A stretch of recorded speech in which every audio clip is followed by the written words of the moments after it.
Muito obrigada. Vamos lá então mais um web palestra com esse tema que é muito importante, que é a prevenção do suicídio, né? Esse mês é o mês que a gente usa para falar sobre isso e a cor que representa é o amarelo. Então é um mês para nós amarelarmos aí todas as instituições, caminhadas acontecem por todo o Brasil.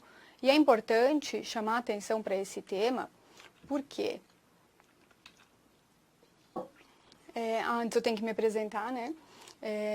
De acordo com a resolução do CFM e da Anvisa, eu faço também a minha declaração de conflito de interesse, não tenho vínculo empregatício, de freelance ou qualquer trabalho com ONGs, indústria de medicamento, álcool, fumo. E eu sou médica psiquiatra, sou da Secretaria de Estado de Saúde e atualmente coordenadora estadual de saúde mental. Sou secretária-geral da Associação Catarinense de Psiquiatria, que é a associação que iniciou as principais atividades de prevenção do suicídio em 2015 no nosso estado.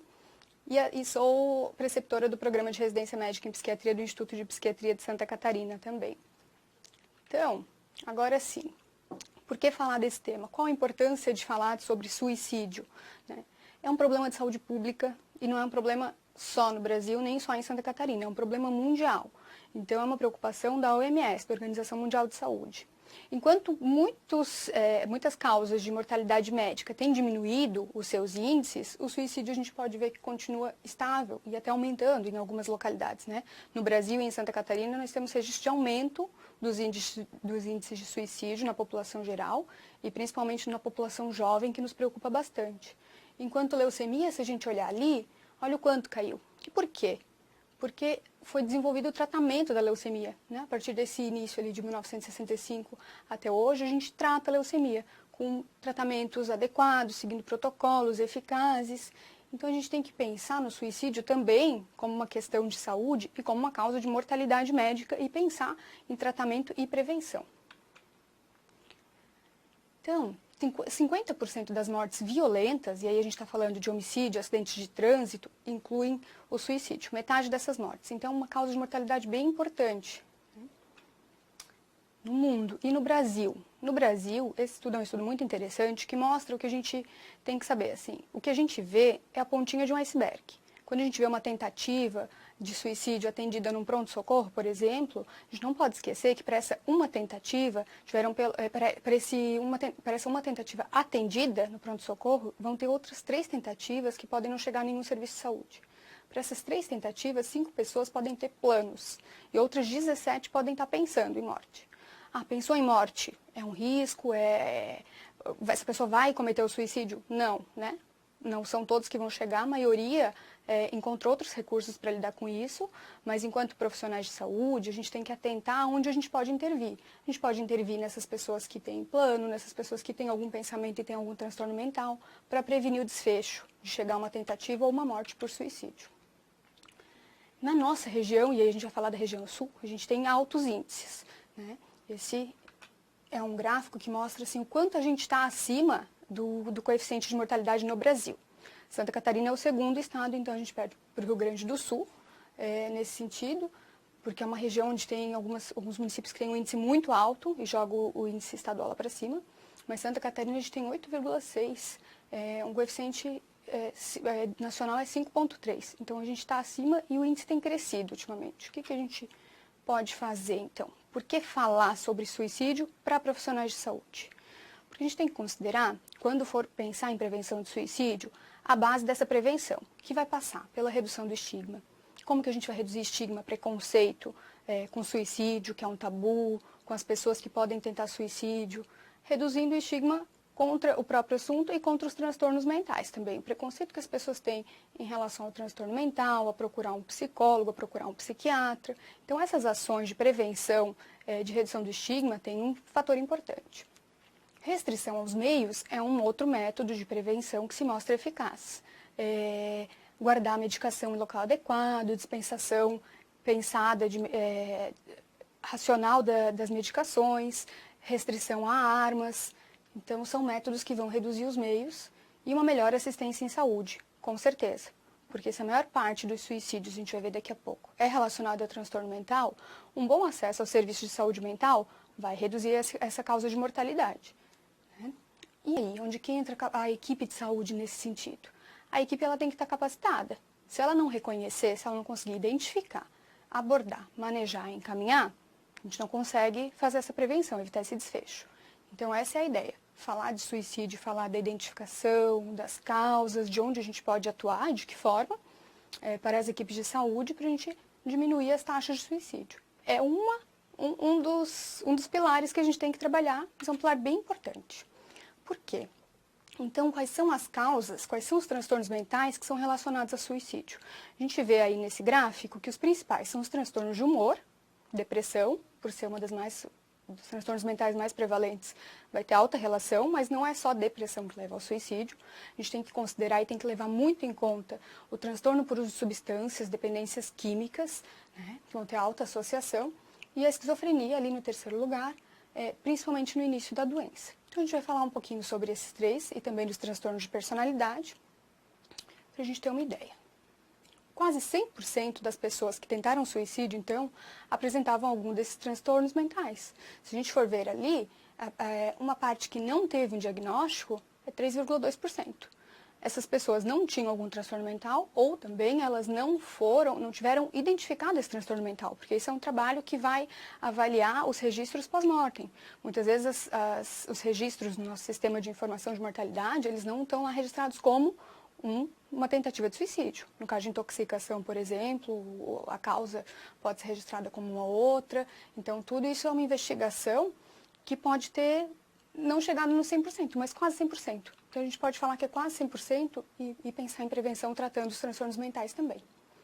Em quais pontos? Mas por que eu da atenção básica vou ouvir, vou saber? O que eu tenho que saber sobre o suicídio? Por quê, né? Não é um ponto especializado em saúde mental, o suicídio é uma coisa grave, então você está falando? Mas é na atenção básica onde a gente tem a maior proximidade com a comunidade, né? É na atenção básica que passa a maior parte das pessoas que vão tentar suicídio, muitas vezes por uma avaliação não especializada. 80% das pessoas que tentaram suicídio, elas passaram por alguma avaliação médica, não psiquiátrica, não especializada, nos meses anteriores ao suicídio. E cerca de 50% a 60% dessas pessoas que tentaram nem vão ter uma avaliação especializada ao longo da vida, né? No primeiro contato, a queixa pode não ser necessariamente relacionada ao suicídio. Por isso, a gente precisa conhecer também os fatores de risco e os fatores de prevenção. E os agentes comunitários de saúde também são profissionais importantes, após que eles estão dentro da casa dessas pessoas. Então, eles vão ser agentes importantes, né, na identificação, de algum familiar que não está indo ao serviço de saúde, ou de um transtorno, do transtorno causado pelas tentativas, ou na pós-venção do suicídio, e na restrição aos meios também, que seria uma medida muito efetiva de prevenção. Os agentes comunitários de saúde também são uma população bem importante nessas campanhas de prevenção e de capacitação. E toda a equipe tem essa possibilidade do contato inicial e do cuidado também continuado, né? Esse contato inicial, às vezes, da pessoa vai ser com o serviço de atenção básica, e a atenção básica pode ter esse contato continuado através da sua equipe. Então, sobre os transtornos mentais e suicídio, eu dei uma separada assim, no que eu acho que é principal e fácil de a gente entender, falando sobre depressão. Então, depressão tem uma alta relação com o suicídio, não é a única causa, mas ela tem altos índices, ela afeta boa parte da nossa população. E quando ela é de moderada a grave, ou faz parte de um transtorno de humor bipolar, por exemplo, tem psicose ou não, quando tem risco de suicídio, ela deve receber uma atenção especializada. A maioria dos casos de depressão leve vão passar pela atenção básica, não necessariamente vão necessitar tratamento medicamentoso ou especializado, mas essa é uma parcela, não é a parcela que a gente se preocupa quando a gente fala em relação ao suicídio. Então, depressão não pode ser banalizada, né? Os sintomas de depressão, eles não podem ser subestimados e pensado que é uma frescura, é uma fraqueza, é uma dificuldade da pessoa de lidar e considerar só as questões que ela está vivendo, questões ambientais. Tem muitas questões genéticas, biológicas, mesmo quando tem as questões ambientais, o transtorno ele pode ser moderado a grave e a pessoa não conseguir, sem um auxílio de um tratamento especializado, sair dessa situação e pode levar aos pensamentos de morte, ao suicídio. E aí, a gente considerando os tratamentos, a gente tem que saber alguns pontinhos importantes. Por exemplo, que o antidepressivo não vai fazer efeito no primeiro dia, ele vai levar um tempinho. Que se a pessoa tem um transtorno bipolar, usar o antidepressivo pode levar a um episódio maníaco, uma virada maníaca, essa pessoa ficar mais eufórica, mais agitada e aumentar o risco de suicídio. Tudo isso a gente tem que saber para orientar o paciente, orientar a família no acompanhamento, né? E um tratamento que é eficaz, mas que ainda é muito cheio de mitos e de preconceito, que eu achei importante a gente falar, é a eletroconvulsoterapia, né? A eletroconvulsoterapia ela é eficaz, tem evidências para tratamento de depressão grave, em gestantes, por não ter consequências para o feto, e em idosos com sintomas psicóticos. Então, é um tratamento que a gente não tem muito acesso, ainda é muito estigmatizado, mas é um tratamento que tem eficácia e tem um resultado rápido, teria suas indicações. Então, dos pontos principais. 2/3 das pessoas que têm um episódio depressivo, elas vão melhorar com o primeiro antidepressivo. Mas vai ter esse 1/3 que não vai melhorar com o primeiro antidepressivo. Vai ter uma parte que vai precisar de ajuste da dose. Então, o médico que trata lá, ele precisa conhecer a variedade de medicações disponíveis, não pelo seu nível de eficácia somente, porque alguns têm muito pouca diferença de eficácia entre um e outro, mas pelo perfil de tolerabilidade, de segurança, de interação com as medicações, de efeitos colaterais, e saber que essa dose ela precisa ser ajustada. Muitas vezes iniciar o antidepressivo na dose mínima não vai surtir todo o efeito e é importante tratar adequadamente. Esse paciente ele não pode ficar subtratado, acumulando prejuízo, não recuperando 100% da sua funcionalidade, senão isso são dias de vida perdido, vai causar prejuízo no trabalho e vai acumular mais situações sociais e ambientais que podem não auxiliar na melhora desse episódio depressivo. Então, o tratamento ele sempre deve ser acompanhado de medidas psicológicas, comportamentais e toda uma equipe multidisciplinar. E é fundamental, após a remissão dos sintomas, a continuidade do tratamento na fase de manutenção. Então, é importante a gente lembrar, esse paciente que estava lá, moderado a grave, e precisou iniciar uma medicação, não vai ser melhorar os sintomas e tirar a medicação. A gente precisa pensar e saber de acordo com a gravidade, com a idade do paciente, com os sintomas e com o tempo que ele levou para melhorar, a gente vai precisar de um período de manutenção. Geralmente 6 meses no primeiro episódio, né? Mas pode ser quando o episódio é grave ou episódios recorrentes, mais tempo, de 2 anos ou indefinidamente e de retirada gradual, com consenso do médico e do paciente, sempre orientado. No transtorno bipolar, a gente tem que pensar que o transtorno bipolar, a depressão ela é a mais prevalente, é o que vai ter mais números associados, mas o transtorno bipolar é um dos que mais preocupa, considerando esses transtornos, porque é o mais relacionado ao comportamento suicida, né? 50% dos portadores de transtorno bipolar, eles vão tentar o suicídio, e 15% efetivamente conseguem. Então, é um índice alto. E é uma doença, é um transtorno que tem tratamento, e é muito importante o tratamento e a estabilização para evitar o desfecho do suicídio. Pensando em transtorno de humor bipolar e risco de suicídio, a gente tem uma medicação que ela é bem recomendada e que a gente não vai usar se tiver contraindicação, que é o lítio, né? Então, saber usar o lítio, saber a faixa terapêutica, a proximidade dele com a dose tóxica, mas como isso precisa ser manejado e acompanhado é importante, né? E o auxílio especializado nesses pacientes, geralmente ele é preciso, porque é um transtorno que pode ter períodos de instabilidade graves. Nesses pacientes, a gente tem que se preocupar com o risco de antidepressivo, porque pode acontecer a virada maníaca, como eu tinha comentado. O paciente está num episódio depressivo, ele vai ser igual um paciente que tem um episódio depressivo sem ser de um transtorno bipolar, e o paciente que tem um episódio depressivo de um transtorno bipolar. Os sintomas não são os mesmos. Ele vai ter lá a redução da atividade, da energia, anedonia, perda do prazer, humor deprimido, alteração de sono, de apetite e tudo mais. Mas eu tenho que saber se ele já teve em algum momento da vida um episódio de euforia, que a gente fala de mania, né? De grandiosidade, redução da necessidade do sono e todos os outros sintomas que contemplam esse quadro. Se tem história familiar de pessoas que cometeram suicídio, que têm transtornos mentais graves, transtorno bipolar, isso é importante também na diferenciação. E se houver dúvidas, essa avaliação precisa ser mais especializada, porque aí o uso de antidepressivos pode trazer esses riscos. Então, isso é importante a gente lembrar também. O terceiro transtorno que a gente tem que falar, transtorno por uso de substâncias. Por quê? Qual a importância?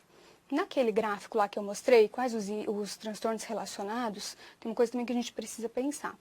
Nem sempre o paciente, e geralmente o paciente não vai ter um único transtorno, ele pode ter vários. No transtorno de uso por substâncias, ele pode ter depressão, ele pode ter uma ansiedade, uma fobia social, transtornos que levam ele a abusar de substâncias. Então, o tratamento, o reconhecimento dessas comorbidades vai ser necessário no tratamento, para o tratamento efetivo. E é preciso saber também que esse acúmulo de transtornos, ele ter mais transtornos, vai aumentando o risco de suicídio.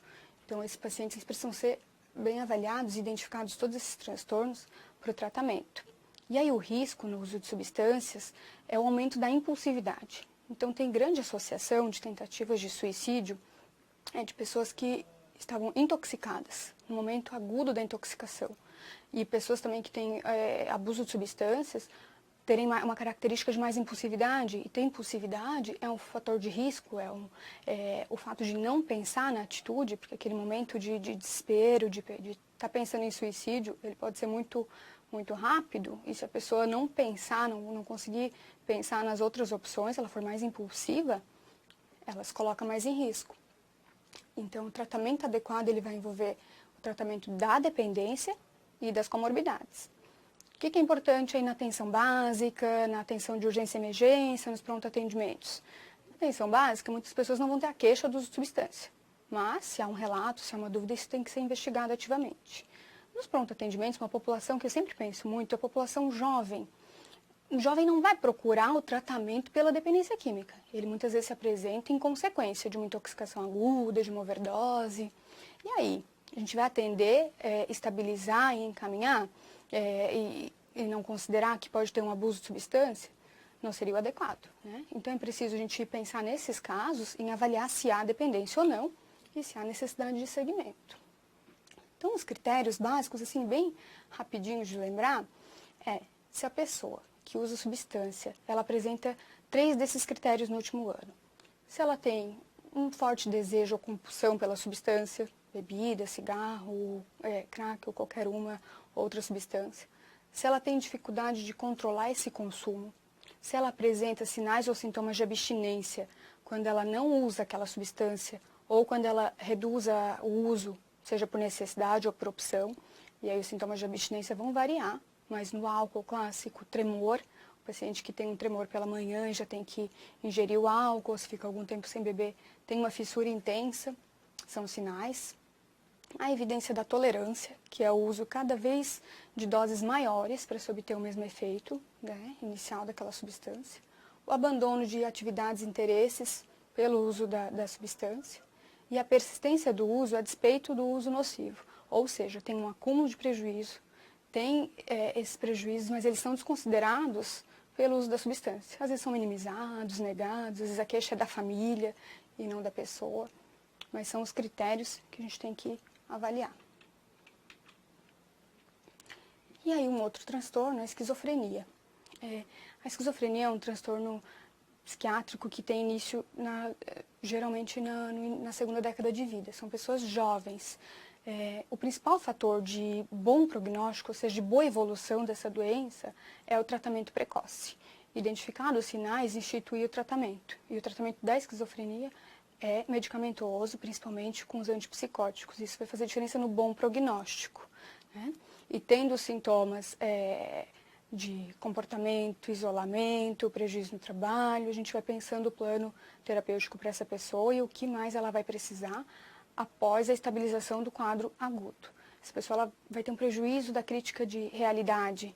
Então, sem estabilizar esse quadro, a gente consegue fazer pouca coisa. E quanto mais tempo ela ficar doente e sintomática, mais lesão cerebral ela vai ter, mais prejuízo ela pode acumular. Pode ter um prejuízo cognitivo, pode ter mais prejuízo funcional.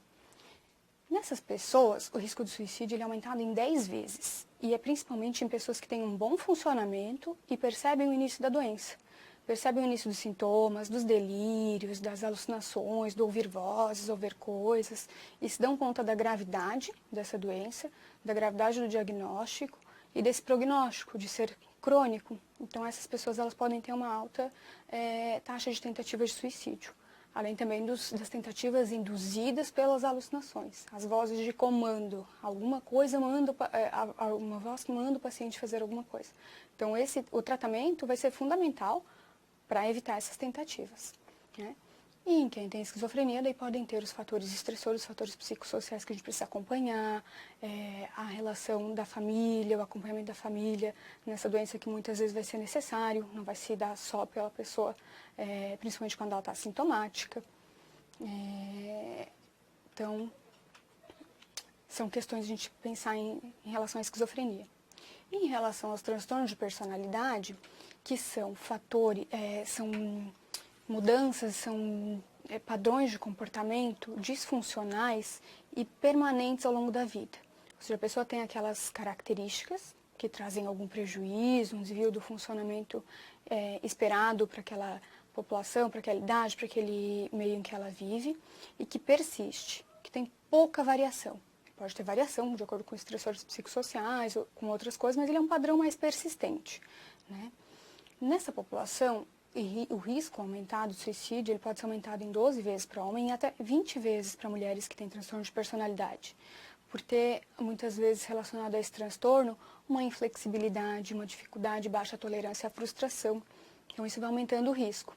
Imagine, então, essa pessoa que tem um transtorno de personalidade, essa mulher que tem um transtorno de personalidade, uma instabilidade afetiva, emocional, uma dificuldade de lidar com a frustração, num episódio em que ela está deprimida, ela tem uma depressão, perda de energia, humor deprimido, dificuldade de realizar suas tarefas, todo um acúmulo de prejuízo, e ela resolve beber, usar substância, então. Aí ela começa a beber, fica mais impulsiva, tem mais prejuízo das relações sociais. E ela perde algum ente querido, ou ela perde o emprego. Então, olha o tanto de fatores que a gente vai acumulando. Tem vários transtornos mentais, tem o transtorno mental e comorbidades, que aumentam bastante o risco. Tem fatores externos, fatores ambientais. Então, se a gente conseguir reconhecer e saber em quais desses fatores a gente vai poder atuar, a gente vai conseguir diminuir a incidência.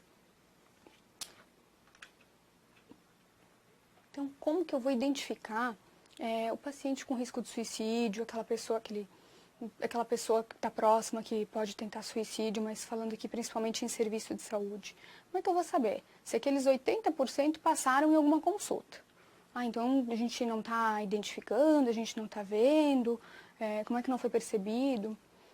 Porque as pessoas geralmente não falam espontaneamente. Elas não vão ao médico necessariamente falar que estão tendo pensamentos de morte, pensando em suicídio.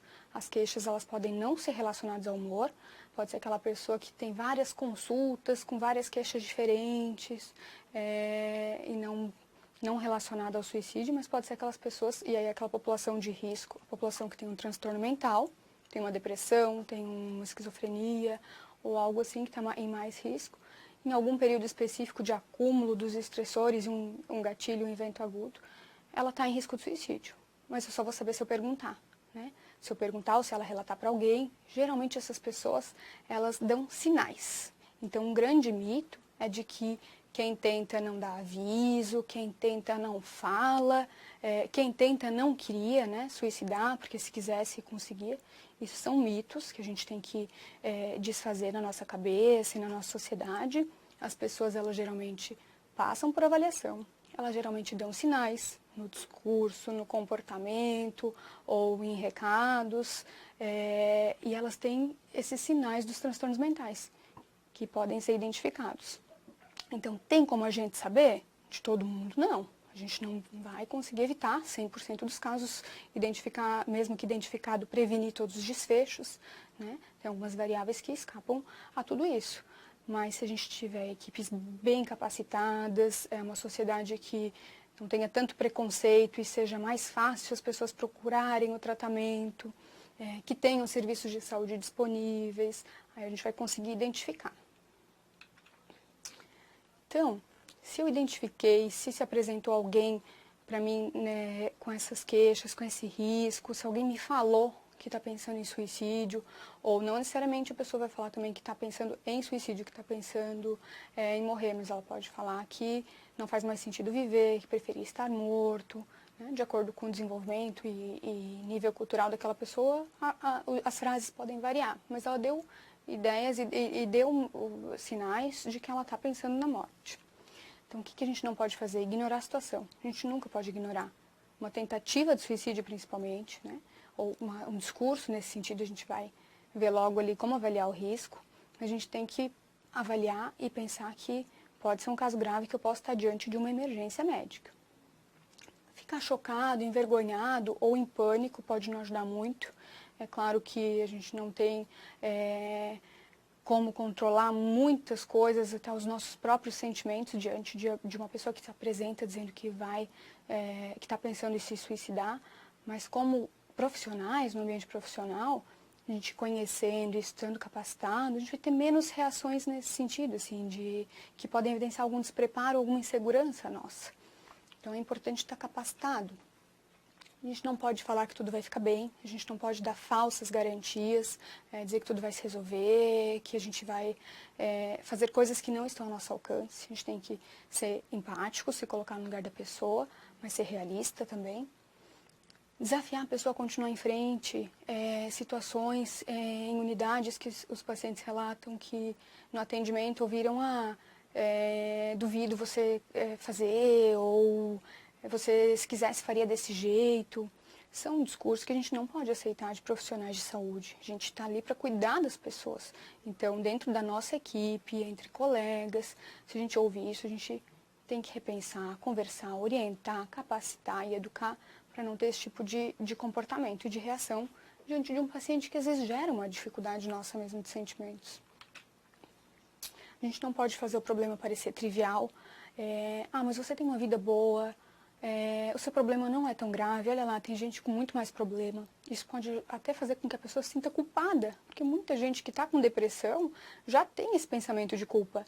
A minha vida é boa, eu tenho até um emprego, por que eu estou assim, né? Tem gente que está pior, e aí se sente mais culpado, pensamento mais negativo, mais sentimento de ruína e de desvalorização. Então esse tipo de discurso, ele pode não ajudar, mesmo que a intenção seja boa, seja mostrar para a pessoa que tem coisas piores. Então não é um discurso que ajude. E nem dar falsas garantias de que tudo vai se resolver fácil ou logo, ou coisa que a gente não pode cumprir. A gente também não pode jurar segredo. Isso é um tema que causa muita dúvida, tanto da questão moral das pessoas jovens, por exemplo, que já me perguntaram, mas se o meu amigo me falar e eu falar para alguém, eu vou estar quebrando, eu vou estar contando um segredo. No âmbito daí legal, jurídico, mas se eu sou um profissional de saúde e o paciente me fala, eu não posso quebrar o sigilo, né? Em médicos que têm o comprometimento com o sigilo médico, vou estar quebrando o sigilo se eu falar? Não, em nenhuma dessas 3 situações está tendo quebra de sigilo ou uma desconsideração moral. Na primeira, se é um familiar, se é um amigo, falar, procurar, convencer a pessoa a procurar ajuda, ou se ela estiver irredutível, ter que falar para alguém para conseguir ajuda, se é no caso de um adolescente, de uma criança, a gente precisa falar isso nas capacitações ou quando falar com essa população, contar para um adulto ou contar para alguém responsável não vai ser quebra de um segredo, vai ser no sentido de proteger e ajudar aquela pessoa. E no sentido legal, na parte de relacionar aos profissionais de saúde, não vai ser quebra do sigilo, não vai ser considerado uma infração, porque se sobrepõe o nosso compromisso com a vida do paciente, né? Então, é preciso contar para alguém quando o caso está grave, que vai precisar de um suporte, que vai precisar de uma supervisão, que vai precisar de administração da medicação, né? Então, nisso a gente não pode jurar segredo para a pessoa se ela está em risco, a gente vai ter que conversar e a maioria das pessoas entende e aceita isso como um cuidado, se a abordagem for adequada, que a gente vai precisar de mais gente nessa rede para fornecer esse suporte, essa proteção. E aí, se o risco é alto, se o risco é grande, um risco agudo, a gente não pode deixar a pessoa sozinha, até que ela tenha uma outra pessoa que supervisione, ou se o risco é alto e ela tem um meio ali acessível, até que ela tenha um ambiente de proteção e uma avaliação especializada. Como abordar esse paciente? Então, agora que eu já sei o que não fazer inicialmente. O manejo ele já vai se iniciar durante a avaliação do risco. Enquanto eu estou fazendo perguntas, perguntando quais são os fatores de risco, os fatores protetores, eu já estou manejando. Enquanto eu escuto essa pessoa falar, sem julgamento, sem crítica moral, sem crítica religiosa, sem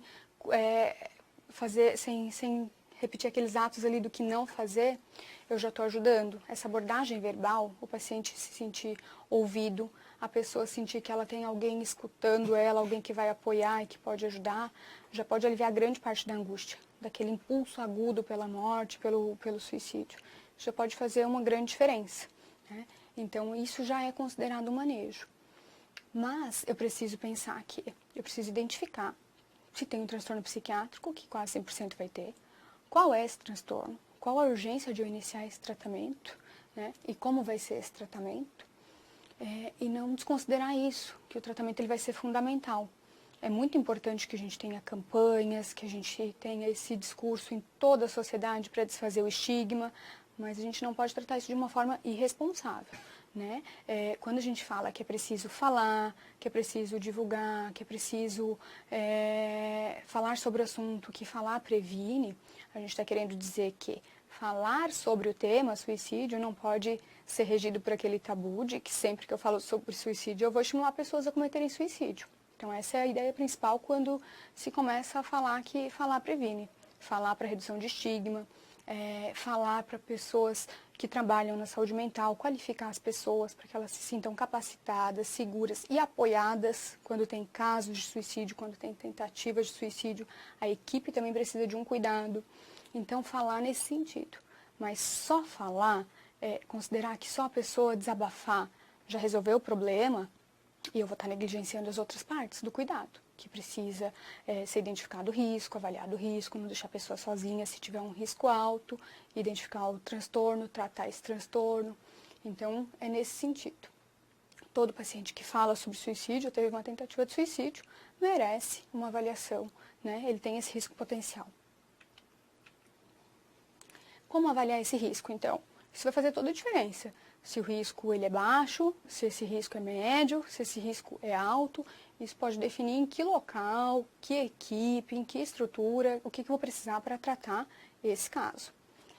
Então, essas perguntas, elas já vão sendo feitas ao longo da avaliação, né? E tem vários jeitos de perguntar, mas a ideia inicial da pergunta é avaliar se a pessoa tem planos para o futuro, né? Se ela fez um plano de uma viagem, um plano de concluir um curso, então ela está pensando alguns dias adiante. Se ela não tem plano nem para amanhã, é mais preocupante. Se ela tem a sensação de que a vida vale a pena ser vivida ou não, não vale mais a pena viver, é indiferente, não tem fatores de proteção, coisas que me agarrem à vida, que me façam ver sentido na vida. Então, se a vida vale a pena para essa pessoa. E se a morte viesse, ela seria bem-vinda. Se seria indiferente morrer ou não, se essa pessoa está se colocando em risco, está tendo condutas de risco.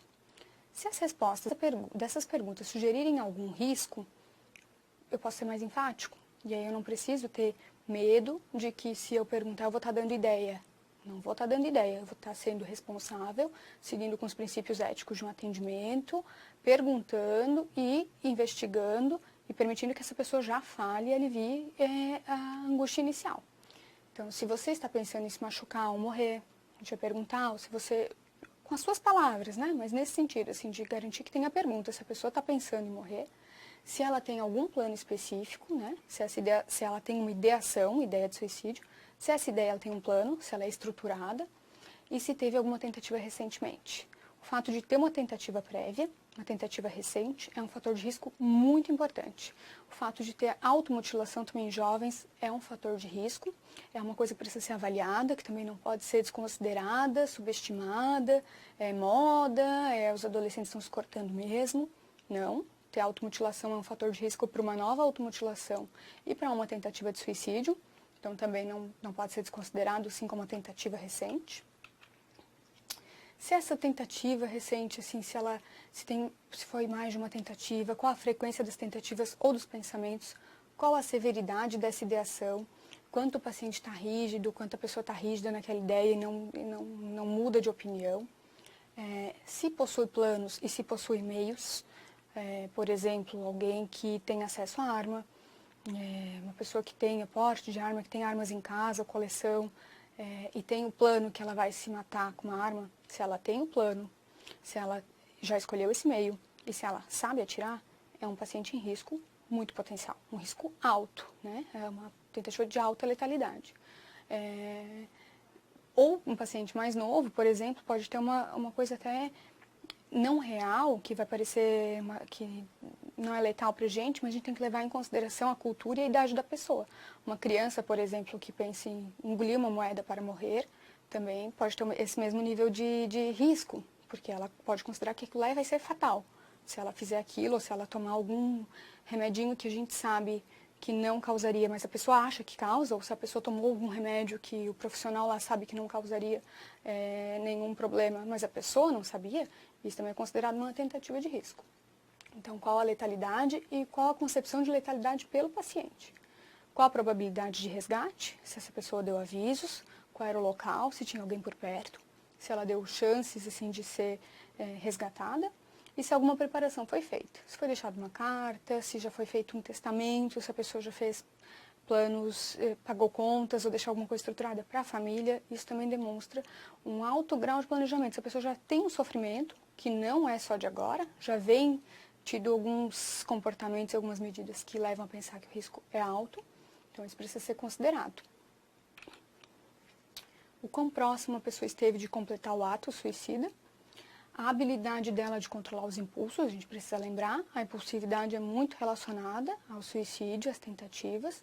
Então, se é uma pessoa que consegue conter os seus impulsos e controlar, ela consegue parar e pensar em outras alternativas, ela consegue parar e ouvir, é uma coisa. Uma pessoa que ela é extremamente impulsiva e costuma fazer e depois pensar, é outra. O risco é maior. Se há fatores estressantes recentes que tenham piorado a habilidade dessa pessoa de lidar com os problemas, ela até conseguia lidar com os problemas, ela até conseguia, mas ela está com fatores que estão deixando ela com essa dificuldade, ou de participar e desenvolver no tratamento, se ela perdeu família, perdeu emprego e considera que são coisas irreversíveis, ou qualquer outra situação que para a pessoa não vai ter jeito, isso vai aumentando o risco. A gente precisa sempre considerar se há fatores protetores e aí investir nesses fatores de proteção. Pessoas com criança em casa, pessoas que... mulheres grávidas com gravidez desejada, são coisas que ligam essas pessoas com a vida, são fatores de proteção. Ter ligação com grupos, ter uma alta espiritualidade, ter algumas crenças, são protetoras. Então, tudo isso a gente vai identificar e vai poder auxiliar no manejo desse paciente. São os motivos para o paciente estar vivo, né, se tem esses motivos, e com a visão da pessoa sobre o futuro. Se ela está deprimida, ela vai ter uma visão negativa e às vezes até distorcida, irreal, valorizando muito mais o aspecto negativo. Então, o fato de a gente conseguir mostrar para a pessoa que há 1 ano, há 2 anos atrás, ela não via as coisas desse mesmo jeito, que se tratar isso pode melhorar, e com apoio, que ela vai ter apoio, suporte, ela vai sair dessa situação, isso também já vai fazer diferença. Então, considerando tudo isso que a gente vai saber já que tem que perguntar, se é um baixo risco, se tem alguns pensamentos, mas não tem plano, o manejo vai ser escutar essa pessoa, amenizar o sofrimento, facilitar o vínculo dele com algum grau de suporte, com a rede, seja ela social ou institucional, vai voltar aqui para a gente conversar logo, vamos ter um retorno, se tem o transtorno psiquiátrico associado, identificado, planejar o tratamento, ajudar a pessoa a agendar uma consulta, uma avaliação, e encaminhar para o profissional especializado. Eu tenho tempo nesse caso, né? Eu tenho tempo de alguns dias, eu tenho um tempo dependendo aí do suporte que essa pessoa vai ter. Se o risco é médio, a pessoa tem pensamentos e planos, mas ela não pretende cometer imediatamente. Já estou de frente a uma situação mais delicada. Tenho que ter cuidado com todos os meios que essa pessoa possa ter, porque ela pode não estar pensando agora imediatamente, mas um gatilho maior e um grau de impulsividade maior ou uma intoxicação por álcool podem dar a coragem que está faltando. Então já é mais arriscado. Investir nos possíveis fatores de proteção, e aí vai ter que solicitar para essa pessoa que você vai avisar os familiares, que vai procurar, nem sempre alguém da família também, se a situação estressora é familiar, pode ser complicado a pessoa pensar que ela não vai ter ninguém da família para apoiar.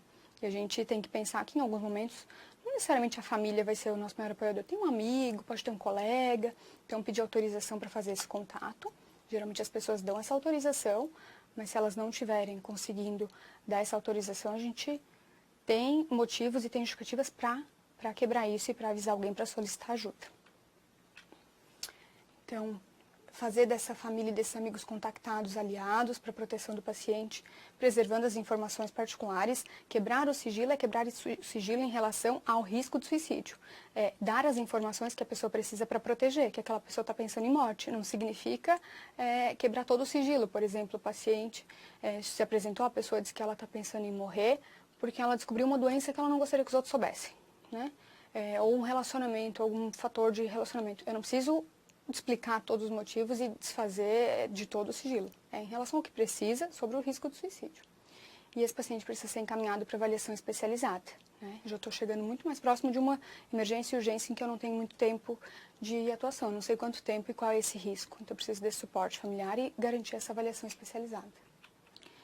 E se o risco é alto, se o plano é definido, se eu estou lidando com uma pessoa que tem os meios e que tem como fazer, se ela já teve uma tentativa recente, maior fator de risco, se tem uma rigidez de pensamento, teve várias tentativas em um curto espaço de tempo que mostram uma determinação, né, da tentativa, eu não vou poder deixar essa pessoa sozinha. Eu vou ter que me aproximar com calma e garantir que se ela tiver algum meio, a gente tem que afastar esses meios letais que ela tiver. Total cuidado possível com o que tiver no ambiente até, porque dependendo do manejo, se a pessoa está decidida e ela se acha que vai ser impedida de fazer o que ela já considerou que é a única alternativa que ela tem, a única saída, o suicídio, tem que cuidar já no próprio momento da avaliação. E garantir que essa pessoa vai ser encaminhada para uma avaliação, transportada com segurança, né, que o manejo vai ser adequado e, se for necessário, uma internação. Porque em alguns casos a família não vai ter condições de manter uma supervisão 24 horas. Imagina uma pessoa da família tendo que manter a supervisão 24 horas. 24 horas é 24 horas, é dia e noite. Porque a pessoa pode ela tem uma insônia, não está conseguindo dormir e aí fica mais desesperada e tem uma tentativa. Então, se essa rede não tem condições de dar esse suporte, e até a medicação fazer efeito, até os tratamentos, até reduzir os fatores estressores, até mudar alguma situação ambiental, pode ser pouco, então pode precisar de uma internação no risco de suicídio. E aí eu estou lidando com uma emergência médica, que não é diferente de uma emergência de um paciente com diabetes, que teve uma alteração aguda de uma hiperglicemia, de um paciente que tem problemas cardíacos e teve um infarto, ele vai precisar de uma atenção, uma avaliação especializada e tratamento em um local adequado. Todos os casos de tentativa, se a gente avaliou ali, tem que ter notificação compulsória. Para a gente pensar em estratégias de prevenção, de atendimento e estruturação de serviços, a gente tem que conhecer os dados da nossa população. Então, e lembrando também que é uma questão obrigatória da portaria 1271, todo profissional de saúde, não necessariamente o médico, o enfermeiro ou o psicólogo, qualquer profissional de saúde que fez atendimento, ele deve ser o responsável pela notificação, e essa notificação tem que ser feita até 24 horas para a Vigilância Municipal de Saúde. Então, essa é a ficha. A gente acha fácil a ficha e o instrutivo para preenchimento dela. E aí, pensando nisso como um pilar, eu conhecer, eu ter dados adequados, eu tenho que pensar nas estratégias de prevenção. E para isso, tem pensado já uma estratégia nacional de prevenção de suicídio, não muito aplicada e estruturada, já é de 2006, mas que acompanha essa portaria 1876. E é fundamental para a gente pensar qualquer política de saúde pública. E pela nossa conversa, eu acho que todo mundo consegue pensar que é uma situação que a gente precisa ter cuidado e que estratégias de prevenção e de atendimento adequado são necessárias. Então, como é que eu vou pensar, no que eu vou me basear para ter uma política pública efetiva? Sensibilização e mobilização da sociedade, diminuir o estigma e o preconceito para que as pessoas possam se tratar, qualificação dos profissionais de saúde na gestão e na atenção em todos os níveis de atenção, da atenção básica à atenção especializada, a organização dos serviços de modo que eles permitam tratamentos efetivos e recomendados de acordo com cada transtorno, de acordo com cada situação de cada indivíduo, né? Não existe uma fórmula. A gente tem aqui os critérios para a gente avaliar risco, avaliar situações, fatores de proteção e fatores individuais, mas cada caso é um caso. A promoção de estudos e pesquisas relacionadas a isso é muito importante para pensar qual política pública eu vou instituir e se depois ela está sendo efetiva também, tem que ter monitoramento. Restrição e redução dos meios é uma coisa muito bem estabelecida mundialmente como uma medida eficaz, então acesso de medicação, a armas, construções seguras também. Existe o selo amarelo da construção civil, que seriam pensar em construções que não facilitassem as tentativas de suicídio. Em lugares também que tinham pontos específicos onde tinham muitas tentativas, placas luminosas com frases que fizessem a pessoa dar uma repensada na situação, diminuíram também os índices, então demonstrando que é uma medida impulsiva e se a pessoa tiver talvez uma coisinha que faça ela parar e pensar, pode se evitar aquela tentativa. E aí ganhar tempo para depois tomar todas as outras medidas. Não vai acabar o problema aí, mas a gente ganha tempo. Então, melhores sistemas de informação e de vigilância em saúde e apoio à organização da sociedade em todas as atividades de promoção e de atenção à saúde. Sejam elas daí atividades de organizações, de associações, de ONGs, atividades que sejam bem fundamentadas, responsáveis e que levem a informação de forma integral.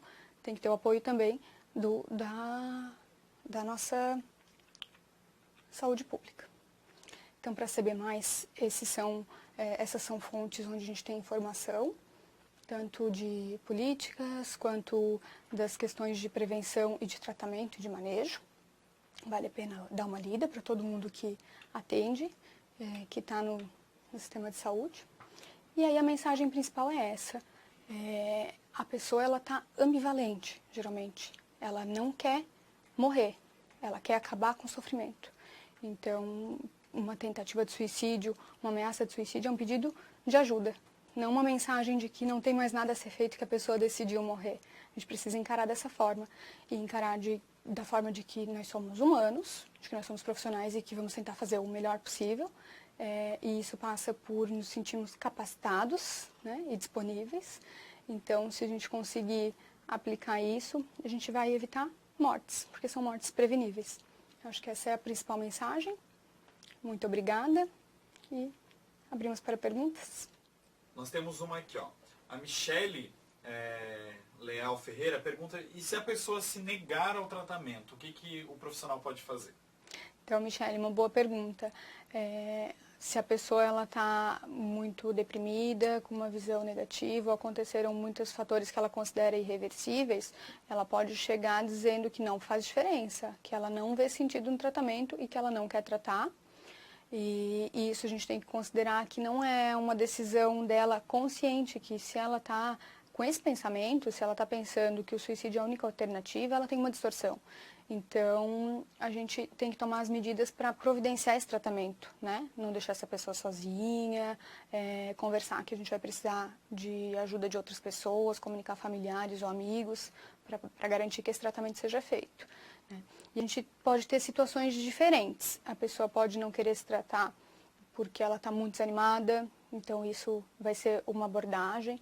Ela pode não querer se tratar porque ela está psicótica, numa crise aguda, e ela não entender a necessidade do tratamento, não reconhecer que está doente, e aí também é uma outra abordagem, né? Precisa de uma equipe, se a pessoa está violenta, agressiva, e aí abordar ela representa um risco.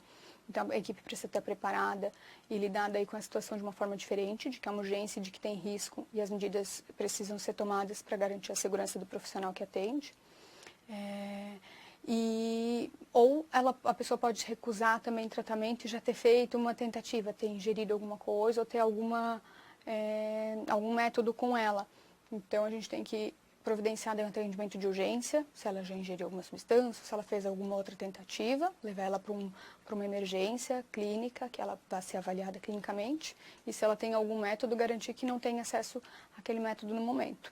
Eu acho que seria esse, assim, um resumo inicial. Se a pessoa não quer, mas a gente, como profissional de saúde, tem que providenciar que ela chegue ao tratamento, e aí pode ser que tenha que ser que não seja pela vontade dela, por esses diversos motivos, garantir que ela não vai ficar sozinha, né? Acompanhar até que tenha um outro profissional, ela esteja em outro serviço ou tenha um familiar orientado a esse acompanhamento e fazer o acompanhamento daí desse tratamento. Se eu estou num posto de saúde, se eu estou no CAPS, saber se essa consulta, se essa outra avaliação foi marcada ou até agendar essa consulta e depois garantir que essa pessoa volte para o acompanhamento e que ela tenha uma manutenção. Então, enquanto profissional de saúde, acho que seria isso. Bom, pergunta. Tá aqui para cima só um pouquinho. A Márcia Alves Dias gostaria de tirar uma dúvida em relação à internação em caso de alto risco. Se pode ser realizada a internação em um hospital geral. Então, a internação ela tem que ser realizada em local adequado para o tratamento dessas pessoas. Se é uma unidade, se é um leito psiquiátrico no hospital geral, se tem uma equipe de suporte, isso vai fazer a diferença. Num momento inicial, se essa pessoa teve uma tentativa, ela pode precisar de cuidados clínicos. Então, essa internação pode ser numa unidade clínica, pode ser numa UTI. Então, de acordo com o risco, com a situação clínica do paciente, a internação pode ser nessas clínicas diferentes. Mas em relação a um hospital geral ou um hospital com outro tipo de atendimento psiquiátrico e saúde mental, vai depender da equipe e da estrutura para que se garanta a segurança que o paciente não tenha acesso aos meios, que ele vai receber uma avaliação adequada e o tratamento adequado e vai sair da internação com os riscos reduzidos ou com feita uma estrutura de acompanhamento e de tratamento. Aí a Michele Leal Ferreira pergunta aí quanto aos leitos psiquiátricos aqui em Santa Catarina. Se você sabe quantos tem e se tiver, e se souber, né, onde eles estão. São muitos, eu não vou conseguir falar todos. Mas no site da Secretaria de Saúde tem disponível, é de acesso público, os locais, os hospitais que têm leitos cadastrados para atendimento desses pacientes.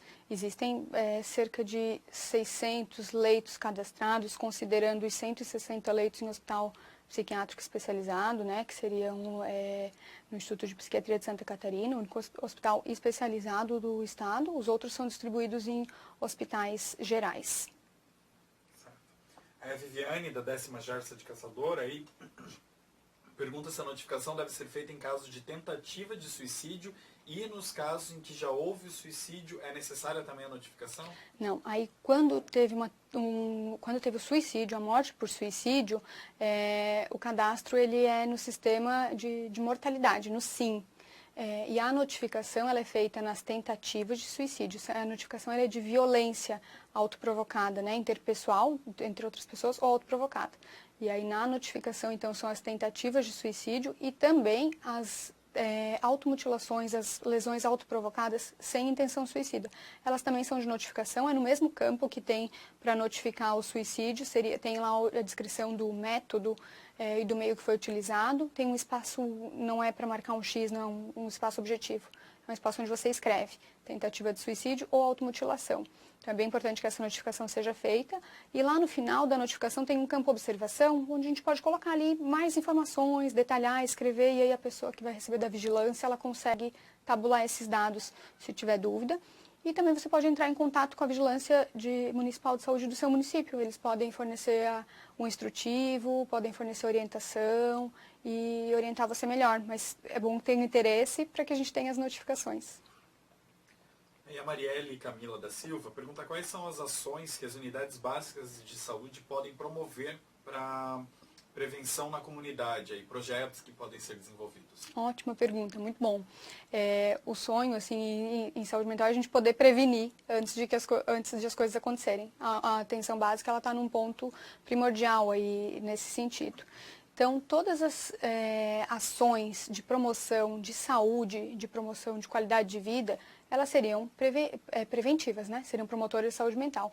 Ações com a escola, ações anti-bullying, ações para que as crianças aprendam a ter resiliência, a lidar com questões que elas não conseguem resolver e pedir ajuda.